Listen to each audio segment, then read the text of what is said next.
as I was saying before my camera cut off again, for those who don't realize, this is part 2 to a video that I ran out of space on my camera. If you've been working your ass off all day as a carpenter, you know, and you get stuck on a little problem where there's all these like nails you have to pull or something small, and then all of a sudden the boss shows up at the end of the day, what I call the end of the day bosses. The ones who show up in the morning to tell you what you need to do, then show up at night to tell you how much more you should have done. And perhaps that's part of why I feel the way I do about being, some of my triggers. And when the guy shows up and he says, "What have you guys done all day?" And I say, "What have you been doing, fat ass?" "Oh, paperwork," you know? And I'm like, fuck your paperwork. I've been sweating in this attic, putting in insulation, completely covered in grime.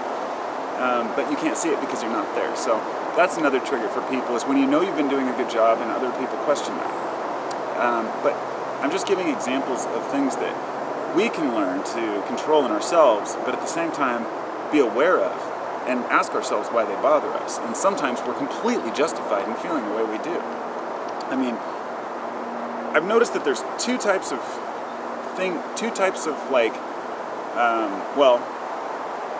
you could say the same comment to two different people and they might be irritated for two different reasons. You could tell one person something and they might be pissed off because they know that's not true. For example, if you insinuate someone's, let's say a thief, since we were talking about stealing, and someone says, and someone isn't a thief and you insinuate they are, that can be very offensive to them. But if you are a thief and you try to hide it and you know it's wrong, and then somebody says, "Are you a thief?" the person could be just as offended because it's true. So I've noticed people get offended over the truth or the lie. So when somebody says something offensive to someone, it's not always because, sometimes they're offended because it's true. And I think that the true ones, those are the golden gems. Those are the ones we need to select. Those are the ones we need to really pick out and look at and say, this is true. Somebody called me out on it. Why am I bothered about this? So some of the things people have called me out on the past, family, friends, in my life, I can be a little too outspoken, maybe a little less tactful, even maybe a little arrogant sometimes.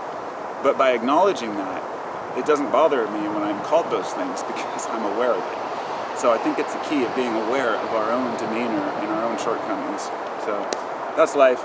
I'm going to go ahead and finish this now and show you this tree I was talking about, since I said I would. It's a monstrous oak. It's just huge. And it's got this base here, which is just like, look at my foot compared to that thing. It's huge. Looks like a big chunk of burl. Probably make a nice table. Anyhow, here's the rest of the place.